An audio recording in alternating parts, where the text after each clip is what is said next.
Bonjour Monsieur Agrave, Bonjour, vous allez bien? ça va et vous? Ouais. Je Très serai bien. obligé de quitter vers 25, hein, je suis désolé, mais Non mais j'avais prévu une intervention vers 10h30, et donc là, je comprends tout à fait. Moi aussi, c'est ce que j'avais prévu et ouais, ils se sont un peu étendus. On va laisser les gens arriver dans la salle et je donnerai la parole pour une courte intervention à Madame Grimaud, puis à vous, Monsieur Agrave. pas de Je problème. pense que vous aurez fini vers avant 25, hein. Ok. Bonjour. Bonjour à tous les deux. Je vois qu'on n'est que tous les trois pour le moment. Oui, bon, bonjour. Excusez-moi, je vous ai mis un petit message. L'heure tournant, ça va être un peu juste, mais je pense que Monsieur Lagrave aussi. Donc, Allez, de toute façon, je vais faire quelque chose de plus rapide possible. Et puis, l'important, c'est qu'il puisse y avoir des échanges sur les résultats qu'on va avoir. Évidemment, j'ai Euh, vu. On attend juste que les gens rentrent et directement on peut démarrer. Là, pour l'instant, on est d'accord. trois, donc ça serait, Bien, ça ça va serait être pas, rapide. ça serait pas le plus gros impact, quoi. Christophe Devaux suivra sur l'aspect pour la suite s'il y a des questions. Et je vous rejoins si je peux. Génial. Merci beaucoup. Alors, est-ce que tout le monde va comprendre comment rejoindre la salle? Normalement, oui. Oui, ça va. Si je fais arriver, c'est que ça marche.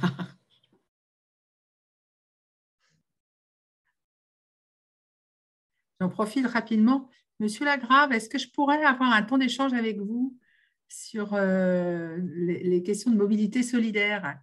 oui, oui, oui, Je pas de profite de problème. ce petit moment intermédiaire, parce que Ouais, je ouais. travaille avec les services, notamment sur l'économie sociale et solidaire, mais je voulais qu'on puisse avoir un petit temps d'échange dessus. Je peux me permettre de demander un Ah, rendez-vous vous m'envoyez un mail, c'est renaud.lagrave@nouvelle-aquitaine.fr.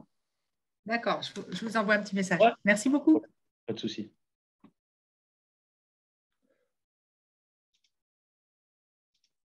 Alors, qu'est-ce que font les gens? Et ils viennent pas en Nouvelle-Aquitaine. Ça, c'est pas possible. Je peux pas l'entendre. Contrairement, Ça, je peux pas l'entendre. Ils viennent tout le temps en Nouvelle-Aquitaine, surtout à cette contrairement saison. C'est pas pour. Ouais, surtout qu'il y il y a quand même pas mal d'enjeux, donc ce serait bien, quoi. Ah, il y en a 315, je vois 315 participants non affectés. Ah, C'est ça vous qui devez descend. avoir la main, non? Ça descend. Mais non, en fait, c'est à eux de cliquer pour nous rejoindre. C'est pas à moi de. Si j'avais Ah la oui, main, d'accord. Allez, ça commence. Jonction en cours. Admettre tout.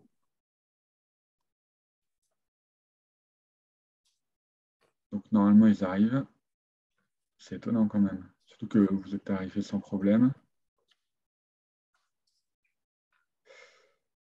Alors, pourquoi ils ne sont pas là? C'est pas possible.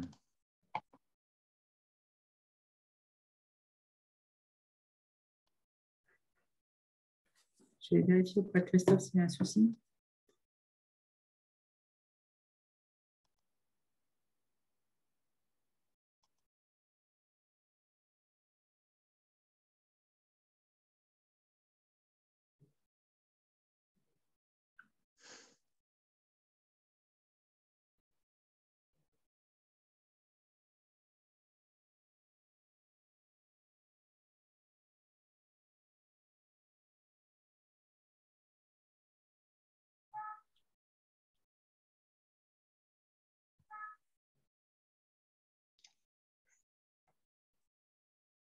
bon, on fait chou blanc en Nouvelle-Aquitaine ou quoi? Non, ça, je peux pas l'entendre.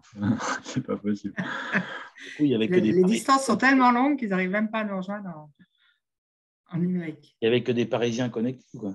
Non, non, non, non, non. Un moment. Attendez, j'essaie de voir. Je savais pas que Zoom faisait les partages en groupe comme ça. Je Si, connais. si, Et moi, tout le je monde pensais qu'il galère. le faisait, mais je pensais qu'il On le me faisait, mais tout dit le que monde tout le galère. monde galère, donc je pense qu'on ne Allez, doit pas être les seuls. d'accord. Normalement, ça marche. Pourquoi j'ai un truc? Alors vous, Ah, vous c'est avez un peut-être moi qui ai statut la main. particulier. Non, mais tous les deux, vous avez des choses qui s'affichent comme quoi il faut admettre des gens ou pas? Attendez, tout à l'heure, j'avais un truc qui a disparu. Alors, J'ai un... est-ce qu'il faut admettre des gens? Non. Parce que tous les deux, vous avez un statut particulier. Je vous ai fait rentrer comme Ah, intervenant pour qu'on soit sûr que vous n'ayez pas de problème. Oui, c'est pour ça qu'on est ensemble, qu'on est là. Ouais, mais bon, c'est dommage. Si Alors, jamais, admettre dans la session principale. Alors, ouais, il y j'ai a un cliqué truc aussi. J'ai cliqué pour admettre tout le monde, mais, Et ça ne marche pas? oui. Mais M. Deboeuf, par exemple, il n'arrive pas à venir. Oui, oui, c'est ça. Il m'a dit que tout le monde. Alors, il me dit tout le monde galère. Donc, je ne sais pas si c'est toutes les régions ou si c'est juste, juste nous. Les aléas du direct. Et moi, ça a marché tout de suite. Hein. Ben ouais, mais je pense que vous aviez un statut particulier. Je suis vraiment désolé. En plus, ils se sont un peu étendus. Donc, on a Ouais. perdu déjà une demi-heure par rapport au temps initial. Et là, je vois le temps qui file. Alors là, moi, Ah, non affecté. Alors, je vois plein de gens non affectés. Alors, qu'est-ce que j'ai là? admettre dans la session. Ouais, je Et vois. quand je vais pour cliquer, ça s'efface. Et on n'est que 3, oui, effectivement. Pas possible. Admettre dans la session. Alors, je viens de cliquer dessus. Qu'est-ce qui leur arrive?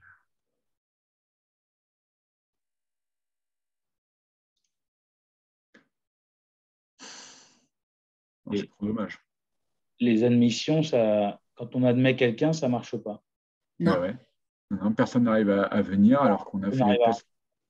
On a fait les tests techniques avant, justement, parce que cette transition, on voulait qu'elle fonctionne bien. Alors, attendez, parce que le prochain coup, il y a marqué voir. Hein, je regarde. Parce que j'ai plusieurs qui viennent. Chaque fois, je clique et…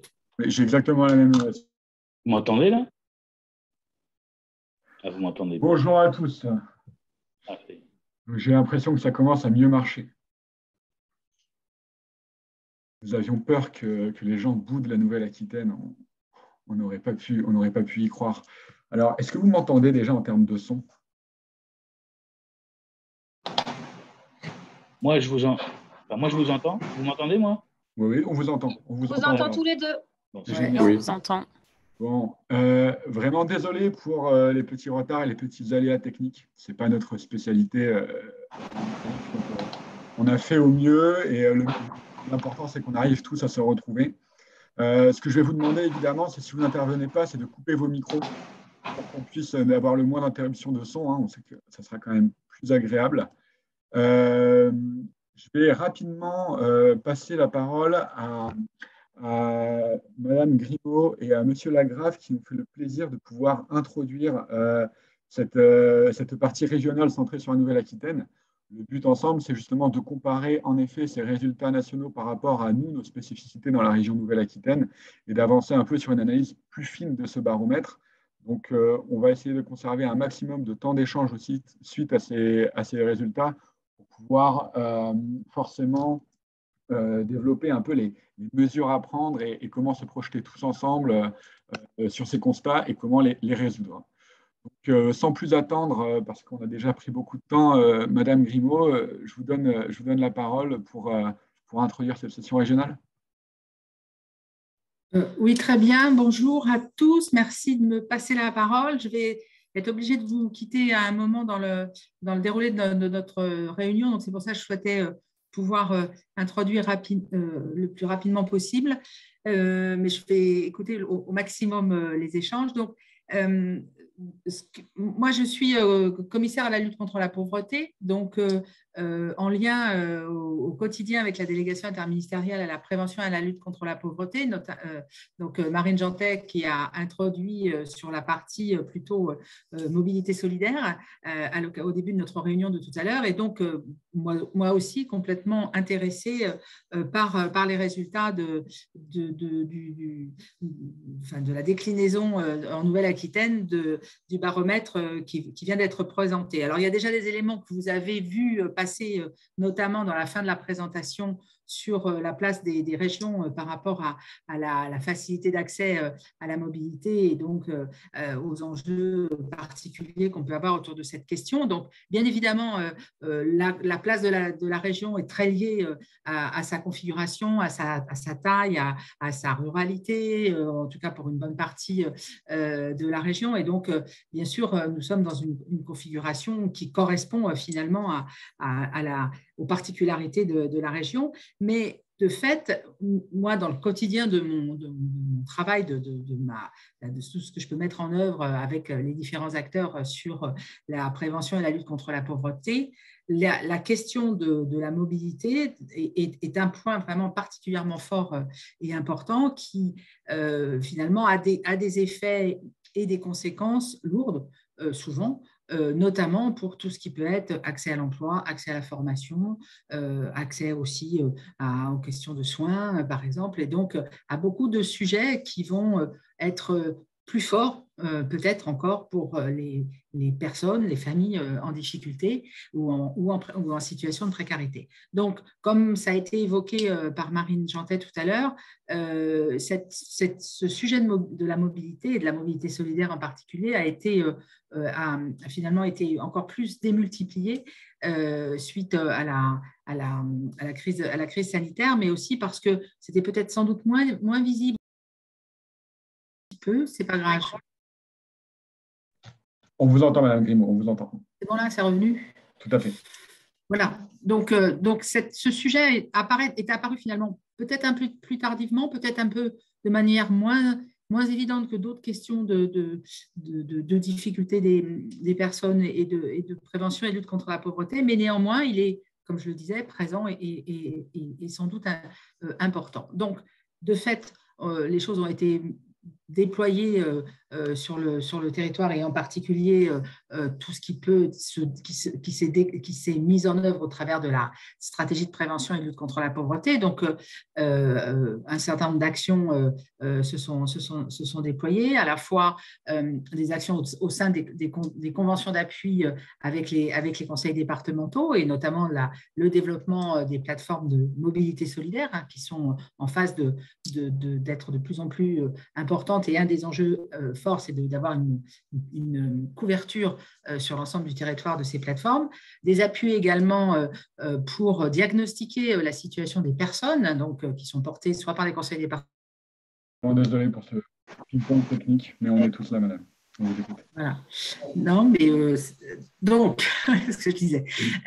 Donc, effectivement, des actions autour de diagnostic et puis un effort particulier sur les appels à projets qui sont mis en œuvre au titre de la stratégie de prévention et de lutte contre la pauvreté pour justement renforcer encore différentes actions. Donc, ça s'est fait en 2020, ça s'est fait en 2021 et ça va encore se faire en 2022. Mais bien sûr, ça, c'est un enjeu et un sujet comment dire, spécifique et de fait extrêmement important, mais peut-être un peu réduit. Donc, l'intérêt aussi est qu'on puisse avoir l'ensemble des acteurs autour de la table pour pouvoir agir justement sur la situation de la lutte contre la difficulté de mobilité. Et donc, tous les acteurs sont attendus sur ce sujet. Voilà, je n'irai pas plus loin parce que je voudrais que vous ayez le temps d'évoquer le baromètre.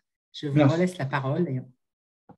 Merci beaucoup, Madame Grimaud, pour cet exercice pas facile en plus quand on voit qu'il y a des interruptions, mais finalement, on a quand même tout entendu.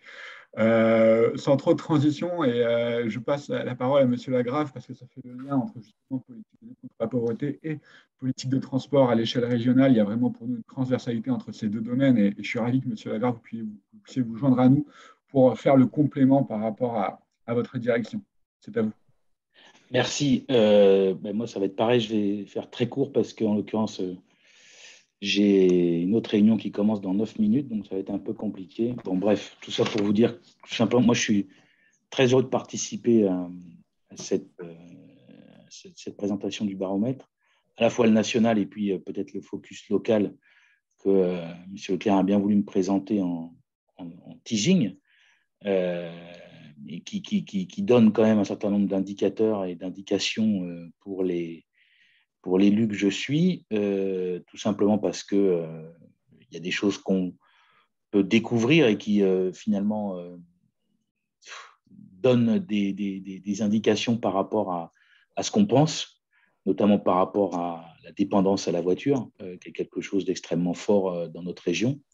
Bon, territoire rural, je n'ai pas besoin de l'expliquer, grand comme l'Autriche, c'est sûr qu'on n'est pas tout à fait comparable à tout le monde, mais en même temps, il faut tenir compte quand même de la réalité de ce qui est, ce qui doit nous pousser véritablement à travailler notamment avec les territoires ruraux, au-delà de ce qu'on peut déjà faire sur les TER, les cars urbains, et puis l'ouverture d'ailleurs du transport scolaire aux voyages commerciaux là, à partir de la rentrée prochaine, c'est-à-dire qu'il y a des gens qui pourront prendre les cars en totale proximité sur un petit civu scolaire. Et puis, on a entamé dans la région les contrats opérationnels de mobilité avec les intercommunalités, qu'elles aient pris ou pas la compétence d'ailleurs, pour travailler avec elles sur la mobilité plus rurale, qu'elles aient déjà mis des choses en place ou pas d'ailleurs, hein, parce qu'on n'a pas aucune prétention, on n'est pas là pour dire voilà comment ça va se passer. On prend évidemment les bonnes feuilles et ce qui se passe sur les territoires, notamment au niveau des associations, des intercos qui ont déjà mis en place du transport à la demande, j'en passe, c'est des meilleurs. Moi, je retiens aussi une chose qui est extrêmement importante, c'est le fait de l'absence de connaissance des réseaux. C'est quelque chose qui est pour moi totalement surréaliste, mais la vérité, c'est que c'est une réalité qui s'impose à nous et qui fait qu'on a aujourd'hui la nécessité de faire connaître encore mieux les réseaux existants. Si on va dans le tréfonds des choses, on se rend compte, en fait, et moi je rencontre tous les jours, qu'il y a des élus qui ne savent même pas qu'il y a un car qui passe chez eux. Alors, a fortiori, on imagine que d'autres qui sont moins informés, c'est encore plus difficile. Donc, on a aujourd'hui un très, très gros travail de porter à connaissance, parce que le réseau existe. Il est en dehors de cette période estivale où on est complètement blindé, mais sinon, il n'est quand même pas saturé le reste du temps. Il y a de la place dans nos cars et dans nos trains, mais ce qui veut dire qu'il faut qu'on ait aujourd'hui une meilleure portée à connaissance partout. Voilà. Donc, pour être clair, moi, je suis assez content et on aura l'occasion d'en reparler puisque on s'était rencontrés il y a quelques années. J'avais évoqué le principe d'avoir un baromètre en région.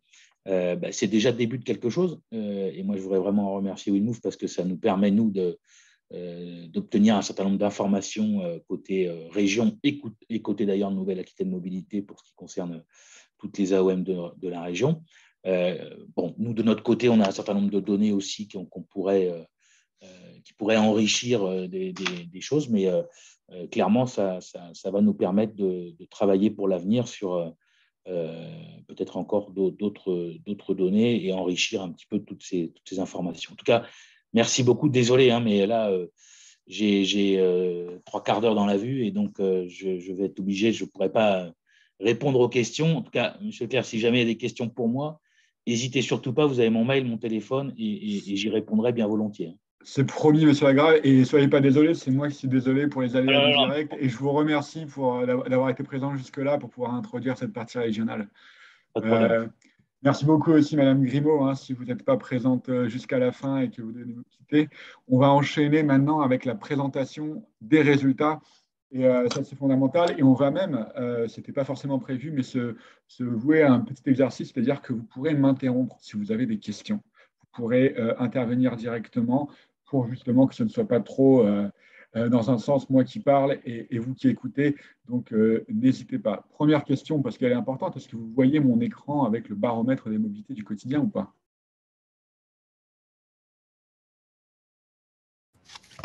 Oui. Très bien. Vous le voyez là ou pas? Non, on ne voit pas ton écran, on voit juste le baromètre en fond d'écran. Ah. Mais toujours devant. Ce n'est pas un écran partagé. C'est pas normal que je sois devant. Et là? Voilà, c'est mieux là. Ah, ben voilà, on y arrive. C'est génial. Très bien. Eh bien, écoutez, sans plus de transition, je vais vous passer finalement. Alors, il faut que ça marche. Et ça marche. C'est parfait. On va d'abord travailler un peu sur identifier les différences et spécificités de la répartition des modes en Nouvelle-Aquitaine. Encore une fois, je l'ai fait rapide. On ne va pas repartir sur la même répartition des présentations qu'on a vues en national parce que ça serait trop redondant. On s'est concentré aujourd'hui sur la Nouvelle-Aquitaine, sur uniquement ce qui fait la spécificité de la région. D'abord, quels sont les modes de transport principaux utilisés? Vous avez ici une comparaison entre la Nouvelle-Aquitaine et la moyenne hors Île-de-France, parce que évidemment, l'Île-de-France est un territoire très particulier au niveau national, qui emporte une forte prépondérance des réseaux de transport en commun, par exemple, du fait de la densité. Ce qu'on voit, c'est que notre région est assez comparable hors Île-de-France aux autres régions, avec néanmoins une prépondérance de la voiture et une sous-utilisation du transport en commun et de la marche à pied. Ça n'est pas forcément très imposant, mais on reste une des régions les plus fortes à ce niveau-là, comme le mode de transport principal utilisé. Si on compare rapidement, là où on a des différences beaucoup plus tranchées, c'est sur les modes à proximité du domicile, c'est-à-dire les modes accessibles aux personnes que l'on a interrogées. Là, on voit des différences beaucoup plus fortes. On voit des différences beaucoup plus fortes, notamment sur le transport en commun collectif urbain, avec 5% de moins de personnes qui considèrent y avoir accès, et une prépondérance des aires de covoiturage sur notre territoire par rapport à ailleurs. Alors oui, forcément, on est sur un territoire très rural, et ça s'explique. Mais on est sur un territoire très étendu, et ça aussi, ça implique ces différences-là. Mais là, on est bien sur une moyenne hors Île-de-France, donc on se rend compte, mine de rien, que ces différences ne peuvent pas être induites uniquement par rapport à la topographie de notre territoire ou à son étendue. Un indicateur très important aussi, c'est les 6% de personnes qui considèrent qu'ils n'ont aucun de ces services de mobilité à proximité de chez eux. On est sur du déclaratif. Donc oui, il s'agit peut-être de personnes qui ne connaissent pas l'ensemble de l'offre, mais c'est quand même très représentatif par rapport à la moyenne nationale.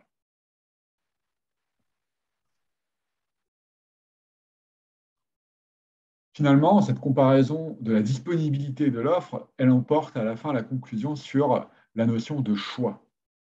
On demande aux personnes si elles considèrent avoir le choix dans leur mode de déplacement.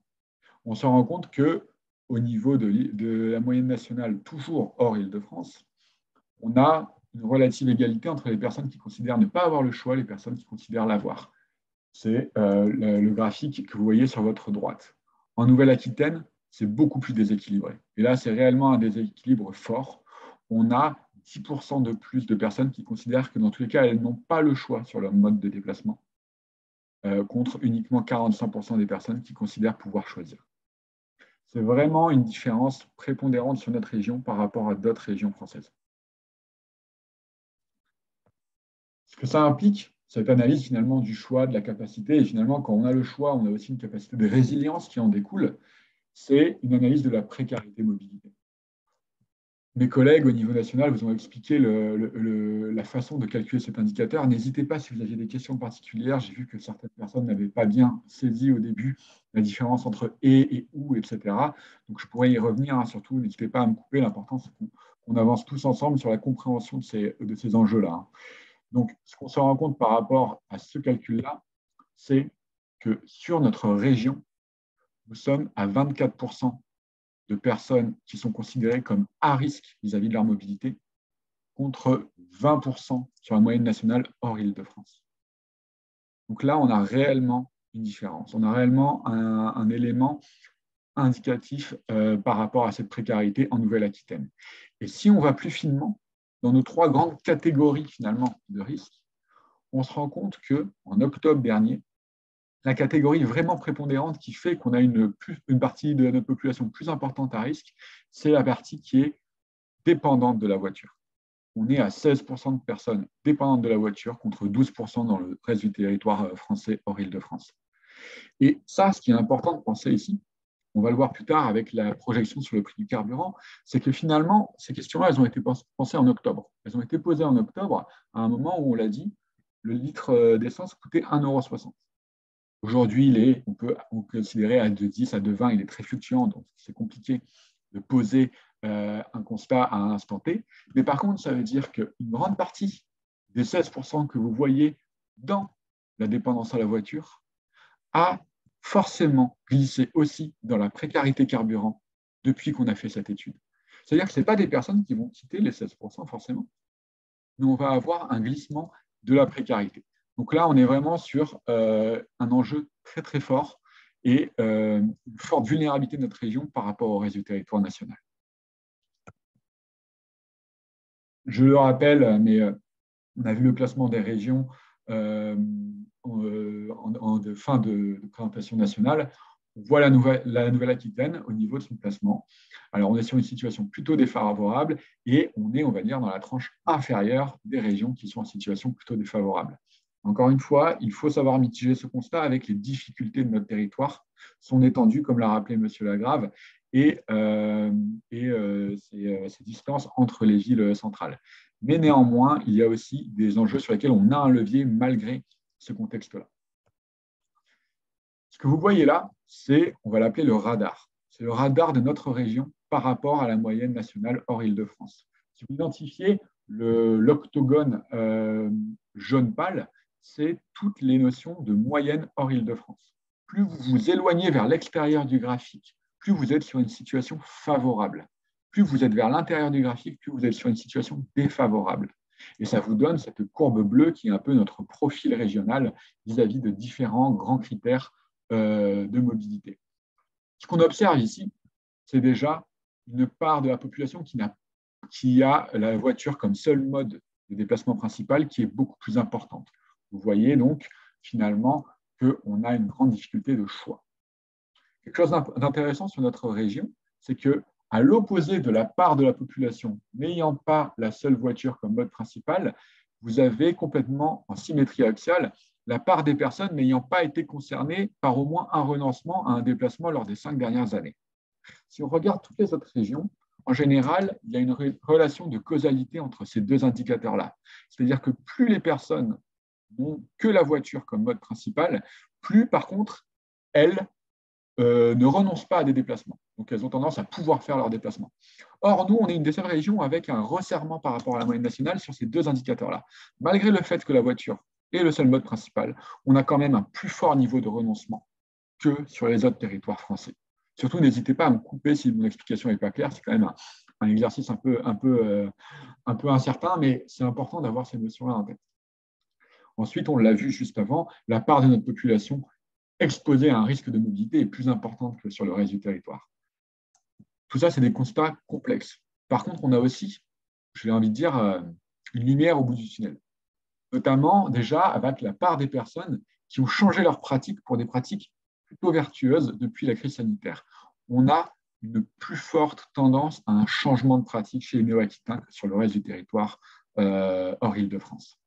Et on a un meilleur niveau de multimodalité. Ces deux indicateurs-là, ils nous permettent de se dire que finalement, si on est capable de lutter sur le choix, si on est capable de proposer des situations existantes à proximité, on aura une capacité certainement de résilience de notre population néo-aquitaine.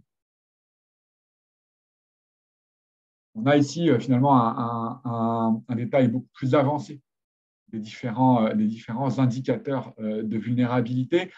Je ne vais pas m'étendre sur tous les indicateurs, mais ce qui est déjà important, c'est de voir en jaune les indicateurs qui finalement montrent un écart de plus de 5 points du côté défavorable. Donc là, vous voyez que finalement, c'est évidemment la part de la population qui a la voiture en mode principal. On y a aussi la part de la population qui a la possibilité de choisir entre différents modes, avec moins 6 points par rapport à la moyenne hors Île-de-France. Et la part de personnes qui est équipée ou abonnée aux autres solutions de mobilité, avec là aussi un écart de 5 points. Deux autres indicateurs qui ne sont qu'à 4, donc qui n'apparaissent pas comme surlignés, mais bon, ça reste quand même fondamental de les montrer, c'est notamment la part des personnes qui sont dépendantes de la voiture et la part de personnes, on l'a dit, qui sont considérées dans une typologie d'exposition au risque de mobilité. Voilà pour un retour un peu sur ces indicateurs qui nous permettent aussi de monter ce palmarès des régions. On avance maintenant sur la logique de conjoncture. On l'a dit, alors ça fait 20 ans que la mobilité, ça fait plus de 20 ans, mais ça fait 20 ans qu'on se bat pour dire que la mobilité est un frein à l'insertion et un vecteur de vulnérabilité très fort. Mais aujourd'hui, plus que jamais, on est à un carrefour de cette situation, notamment avec la hausse des prix du carburant. Alors, je ne sais pas si vous aviez en tête, vous avez vu beaucoup de données depuis ce matin, mais le nombre de personnes qui changeraient leur usage de la voiture en fonction de la hausse des prix du carburant, regardez la part de personnes qui ne changeraient pas leur pratique en fonction de la hausse du carburant. Elle est de 52%. En Nouvelle-Aquitaine, si on était sur une hausse de 15%. Elle était avoisinante des 45, je crois, 48 ou 40. Il faudra regarder les chiffres nationaux, mais elle est beaucoup plus faible sur le territoire national. Et avec une hausse des prix de 30%, elle reste encore une fois beaucoup plus haute. Ce qu'on se rend compte finalement, c'est que la population néo-aquitaine continuera et sera finalement contrainte de continuer à utiliser leur voiture malgré une hausse des prix du carburant. Et tout ça, ça implique quoi? Ça implique forcément un reste à vivre qui va diminuer sur les autres vecteurs, alors qu'on sait qu'on est aussi sur si on faisait le baromètre du logement au quotidien, on est aussi sur une région avec des très grosses tensions au niveau du logement sur certains pôles d'attractivité d'emploi.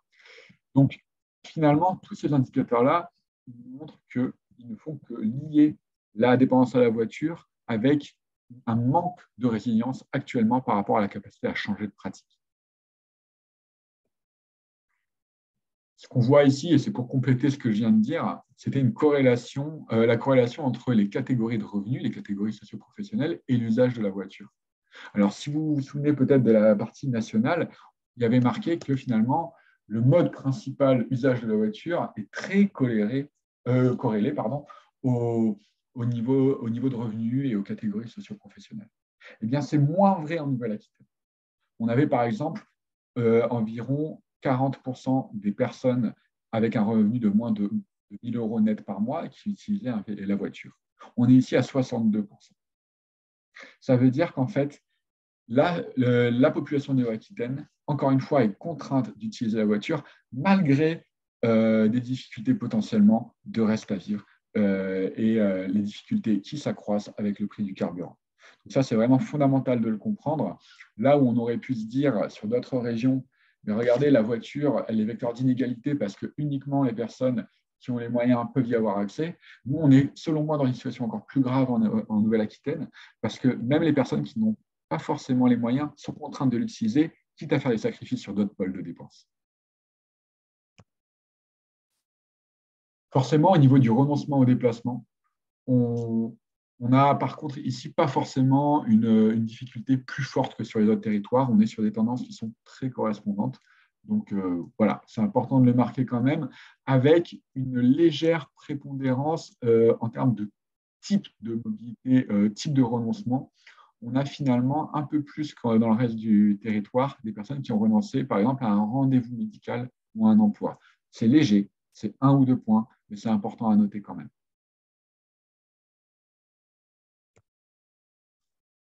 Ah, je vois que ma présentation ne passe pas bien là, donc je me permets de la repasser. Est-ce que vous voyez toujours mon écran? Oui, c'est impeccable. Merci Christophe. Donc là, on a centré forcément par rapport à tous ces éléments sur les zones à faible émission, les ZFE. Là encore, le constat est à peu près comparable pour les personnes qui ne savent pas ce qu'est une ZFE. Là, pour nous, il y a forcément urgence. On sait qu'en 2025, on va voir apparaître énormément de ZFE sur notre territoire et on a des personnes qui ne sont pas prêtes parce qu'ils ne sont même pas au courant, ils n'ont pas la connaissance. Une fois qu'on a déjà ce premier frein identifié, alors forcément, quand on a interrogé les personnes, une fois qu'ils ont dit qu'ils ne connaissaient pas, on leur a quand même expliqué avant de leur poser les questions de l'impact que ça aurait pour eux, hein, vous pensez bien. Mais ce qu'on remarque très rapidement, c'est 43 personnes qui ne seront pas concernées. On est un peu plus haut que sur le reste du territoire, on voit le rappel à droite, notamment parce que finalement, on peut se dire qu'on est sur une zone avec beaucoup plus étendue et avec une part de la population plus importante qui ne crée pas de pont avec des zones urbaines par rapport à la zone rurale où ils vivent. Mais mine de rien, une part importante de la population qui devra changer de véhicule. Seulement 1 point en dessous du territoire national. Et une part importante de la population qui devra aussi, qui devra trouver une autre solution pour se déplacer. Je vois que là, j'ai perdu un indicateur. C'est quand même dommage. Je ne sais pas pourquoi il a bougé. Mais finalement, on est sur 19% pardon, de personnes qui devront renoncer à un déplacement à cause de la ZFE. Quand on fait le lien avec la forte prépondérance, par exemple, des personnes qui renoncent déjà à par exemple, des rendez-vous médicaux et les problématiques de déserts médicaux qu'il y a sur notre région, on entend bien les potentiels impacts des futurs ZFE avec un accroissement du fossé entre zones rurales et zones urbaines si on n'est pas capable finalement de venir lutter sur les 82% de répondants qui ne connaissent pas ces dispositifs, donc qui ne sont pas prêts à s'y adapter et à anticiper leur adaptation. Il va falloir vraiment anticiper ce choc, selon nous, plutôt que d'attendre qu'il arrive pour constater les dégâts. Je repasse en présentation globale pour vous parler ensuite un peu de la démographie, je ne sais pas si ça se dit, des véhicules en circulation chez les Néo-Aquitains. Là aussi, alors, on a, au niveau de la date de mise en circulation du véhicule, on a une forte prépondérance des véhicules qui sont de 10 à 15 ans ou de plus de 15 ans, plus forte que sur le reste du territoire. Là où c'est intéressant de le voir, c'est par contre, on a une plus forte proportion de notre population qui a un véhicule qu'il possède depuis moins de 3 ans. Qu'est-ce que ça veut dire, ces deux indicateurs potentiellement un peu antinomiques? Ça veut simplement dire qu'en fait, on a un marché de l'occasion où les personnes sont obligées de changer de véhicule en retournant vers des véhicules d'occasion. Donc, ils ne sont toujours pas, par exemple, éligibles à rentrer dans des futurs ZFE, mais qui sont obligés de les changer. Pourquoi? Parce qu'il y a un fort usage de la voiture. Donc, la corrélation de tous ces constats fait que oui, on change souvent de véhicule, mais pour des véhicules assez anciens, avec un plus faible rendement thermique et qui seront à terme incapables d'accéder au territoire urbain. Voilà ce qu'on en conclut ici. Pardon, excusez-moi, j'ai la molette un peu trop rapide. Enfin, on veut forcément parler de la fragilité du report modal et constater nos données par rapport au reste du territoire. Là, on va regarder uniquement sur la Nouvelle-Aquitaine. Finalement, les personnes qui considèrent avoir la possibilité de choix et leur usage de la voiture selon les catégories des territoires où ils résident. Il y a un indicateur, M. Lagrave n'est plus avec nous, mais je sais qu'il est resté un peu assis devant ce graphique. Il y a un indicateur fort, c'est les villes-centres et des grandes métropoles. On a 82% de personnes qui considèrent avoir une possibilité de choix dans leur usage. Forcément, on est sur des territoires plus enclins à avoir une densité de l'offre de transport, de mobilité, que ce soit au niveau des transports en commun, au niveau du free floating, et au niveau de l'ensemble des dispositifs qui peuvent exister. Malgré cela, on a 68% des usagers qui utilisent leur voiture. Et là, on a réellement un besoin d'accompagner. On a réellement un besoin de travailler le côté psychologique du changement et la prise en compte de la facilité des autres modes de transport. La valeur refuge de la voiture a beaucoup été énoncée ce matin. Là, c'est vraiment un levier important à retracer. On voit évidemment que la possibilité de choix décroît avec la densité de population et finalement avec des communes de plus en plus isolées. Et à peu près proportionnellement, mais pas vraiment, cela remonte au niveau de l'usage de la voiture. On a juste au niveau des communes isolées, cela se réinverse en termes de possibilités de choix. Pourquoi? Parce que dans les communes isolées, on a plus une tendance à avoir une concentration des emplois et des services au niveau du centre-bourg, et finalement une capacité de proximité vis-à-vis de ces besoins de mobilité par rapport à des couronnes périurbaines ou à des petits et moyens pôles urbains où finalement on a des grands déplacements à faire pour pouvoir réaliser ces tâches au quotidien. D'où un peu ce rebond au niveau des communes isolées de la possibilité de choix. Et ça, c'est fondamental de l'avoir en tête parce que dans les zones rurales, il est vraiment important de capitaliser et de ne pas perdre cette proximité, cette vitalité au niveau du centre-bourg, parce qu'on voit que ça fait partie des solutions par rapport à ces criticités de la mobilité. Enfin, par rapport aux personnes qui sont prêtes à changer, qui sont prêtes à changer de dispositif. Je fais juste une interruption par rapport à mon visuel. Je ne vois pas s'il y a des questions. N'hésitez pas à enlever votre micro et à m'interrompre si à un moment vous en avez. Par rapport à toute cette capacité à changer et à vouloir essayer de nouveaux modes, ici, on est à peu près sur les mêmes tendances qu'au niveau national. Donc, on a des personnes qui sont prêtes à tenter des modes de transport comme le transport en commun, qui sont prêtes à se lancer dans le vélo, qui sont prêtes à se lancer dans l'électrique, avec les freins qu'on a identifiés déjà, qui est le coût évidemment et la présence de bornes de recharge pour l'électrique, qui est peut-être la praticité, la sécurité pour le vélo. On a toujours le même grand perdant qui est l'autopartage. Et celui-là, on le retrouve ici, on est assez comparable aux autres régions hors Île-de-France. Mais par contre, on se rend compte avec cela, malgré l'ultra-dépendance qu'on retrouve au niveau de la voiture dans notre région, on arrive, mine de rien, au même niveau ici. Et ça fait résonance par rapport à ce que je disais tout à l'heure, notre capacité à changer en Nouvelle-Aquitaine quand on fait face à un choc.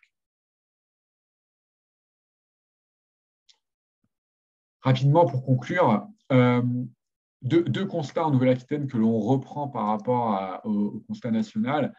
À la fois le contexte de post-crise sanitaire qui a favorisé les pratiques de mobilité individuelle, marche, vélo, mais surtout la voiture qui continue d'être la grande gagnante. Et un report modal fragile marqué par une très forte dépendance à la voiture. Ça, il est vrai au niveau national, il est encore plus vrai en Nouvelle-Aquitaine. Du coup, un troisième constat, et celui-là qui est propre à Nouvelle-Aquitaine, plus qu'ailleurs, on doit considérer que notre reste à vivre va diminuer proportionnellement à l'accroissement du prix de l'essence. Pourquoi plus qu'ailleurs? Parce qu'on a moins la capacité de changer de pratique actuellement par rapport à l'offre de mobilité. Par contre, ça c'est un peu, comme je disais, notre lumière au bout du tunnel, on a évidemment un frein qui doit être vu comme territorial et psychologique au changement. Ça, c'est concret et c'est évident. Mais on a vu une capacité d'adaptation au choc qui est plus forte qu'ailleurs chez les Néo-Aquitains. Ce choc, il a été la crise sanitaire qui nous a donné un exemple de lorsqu'il y a un événement, comment on s'y adapte. Ce choc, aujourd'hui, maintenant, il peut être complètement comparable avec la montée du prix du carburant ou demain avec l'arrivée des ZFE qui est une démarche complètement louable de mesure de transition écologique, mais qui doit être une mesure de transition écologique durable et inclusive, si on veut qu'elle n'ait pas d'impact sociaux, finalement, qui crée une facture, comme on a pu déjà le connaître sur notre pays dans les dernières années. Voilà, je conclus uniquement avec, pour prolonger la démarche, et après je vous donne la parole s'il y a des réactions, des questions par rapport à tous ces chiffres-là. Je conclus en vous disant que tout ceci ce matin, tout ce qui est partagé, c'est un constat.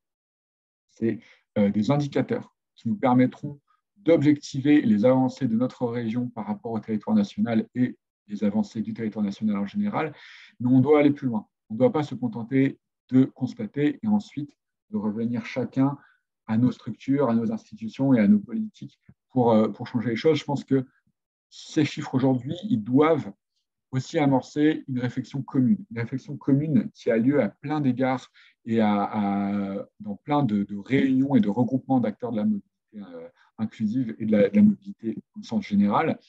Aujourd'hui, ce qu'on aimerait faire avec ces chiffres-là, c'est prévoir un temps de travail commun avec vous tous qui êtes là et tous ceux qui aussi n'ont pas pu nous rejoindre aujourd'hui, mais qui étaient invités, pour travailler sur quelles sont les solutions qu'on apporte, sur des thématiques concrètes. Comment demain on rend une ZFE inclusive?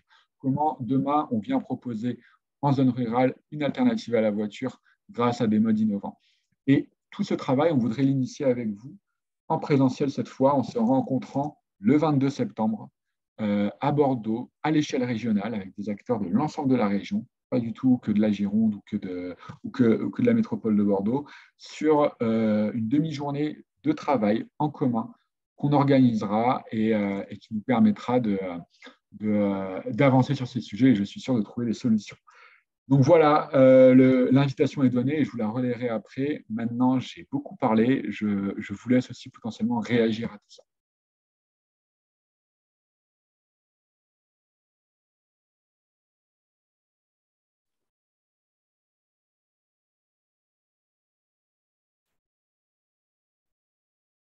Bonjour.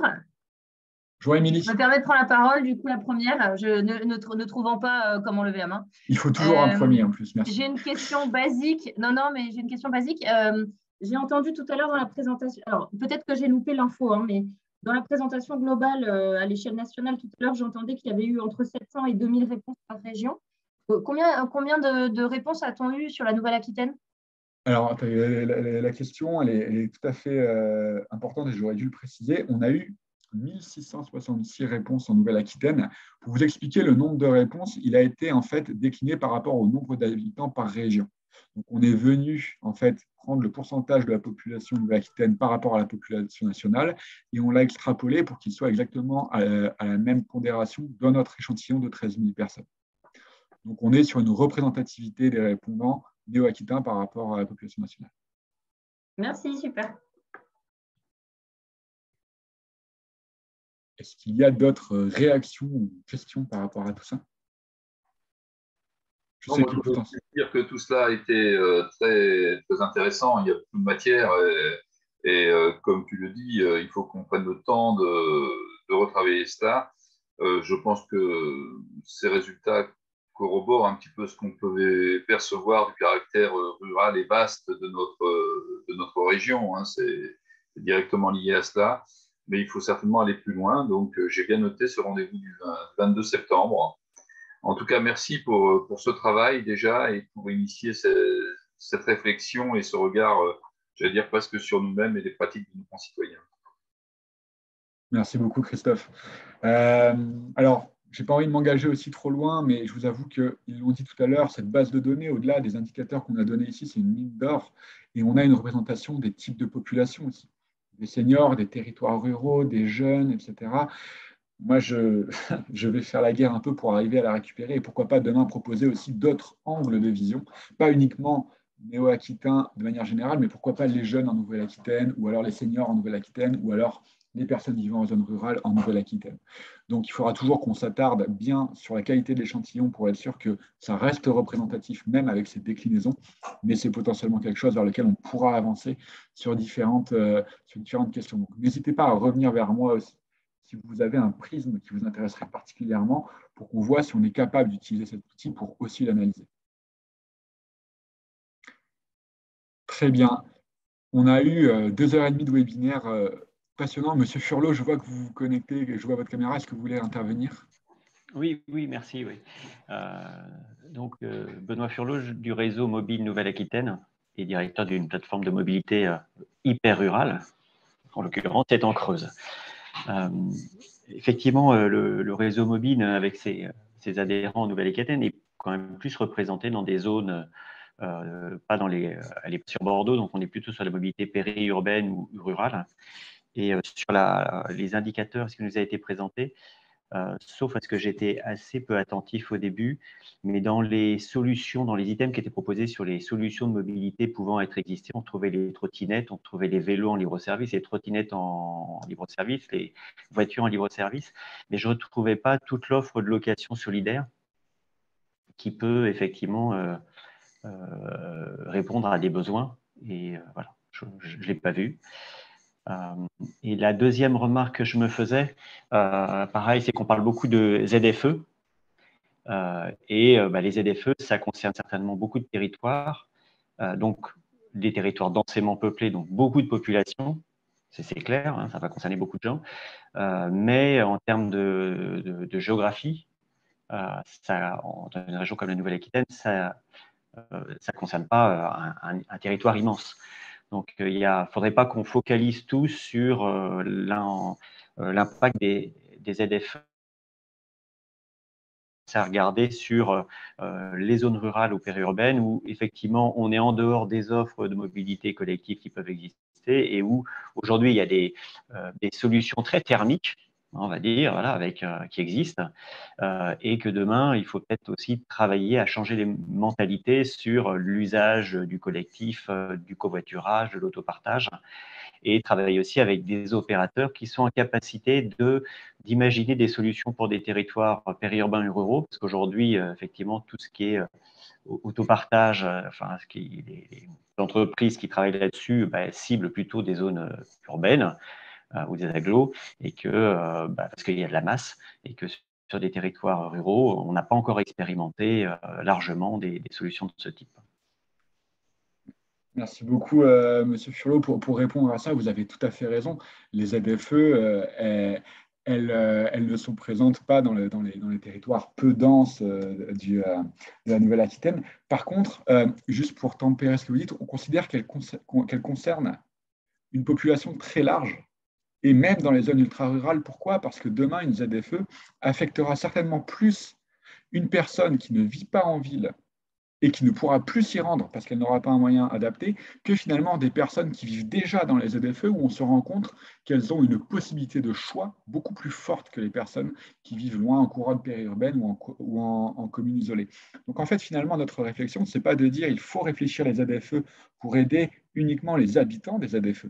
Il faut réfléchir les ZFE pour aider toutes les personnes à ne pas subir une fracture d'accès aux zones urbaines. Ce n'est pas parce qu'on vit dans une ville, dans un village très isolé, dans une zone très rurale, qu'on doit demain se dire qu'on ne peut plus accéder à une ville. Ça reste fondamental pour nous en termes de liberté de mobilité, de réfléchir à la ZFE pour que ça ne crée pas une frontière et un obstacle pour l'ensemble de la population Nord-Aquitaine. C'est dans ce sens-là où vraiment on la considère comme représentative et importante à réfléchir. Bien noté. Est-ce qu'il y aura une autre intervention, une autre question? Je sais que ça fait quand même 2h30 que vous avez aussi beaucoup de chiffres qui vous sont envoyés. Donc déjà, je vous remercie d'être encore avec nous. J'en déduis que ça reste très intéressant, mais c'est quand même compliqué d'être aussi exposé. Est-ce que quelqu'un veut poser une dernière question avant qu'on conclue cette matinée?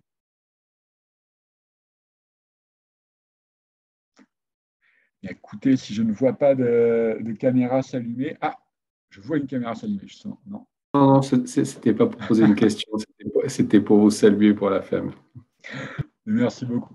Eh bien, écoutez, en tout cas, je vous remercie à tous d'avoir été présents pour cet exercice qui a été ponctué de difficultés techniques, mais finalement, on a quand même réussi à s'en sortir, c'est l'important.